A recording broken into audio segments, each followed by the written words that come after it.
let's solve this equation.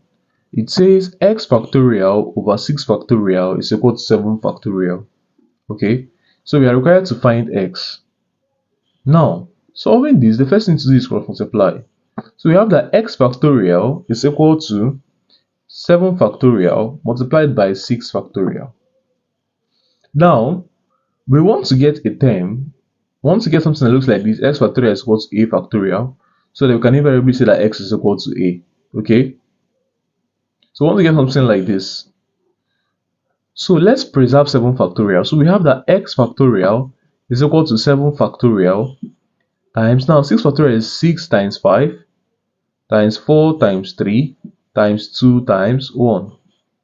Okay, now let's check the multiples that can give us smaller range numbers. So we'll check what are we going to multiply that will give us a number close to 7 but ahead of it.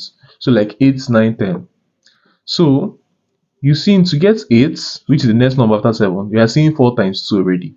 So let's go ahead and write it. So we have this to be equal to 7 factorial times 6 times 5 times 8 times what? 3. Okay, and times 1 if you must write 1. Now, moving on, the next number after 8 should be 9. Okay, we can get 9 from 6. So this can become equal to 7 factorial times 3 times 2, which is 6, times 5 times 8 times 3. Let us leave out 1. Now, 3 times 3 is 9. So we can go ahead and replace this. So we have, well, let's write things ahead. So we have 9 times 8 times 7 factorial. So this and this, they are gone. So we now have times 2 times 5.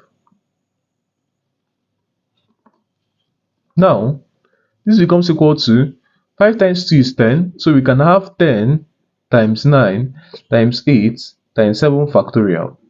And then this whole thing can be written as 10 factorial.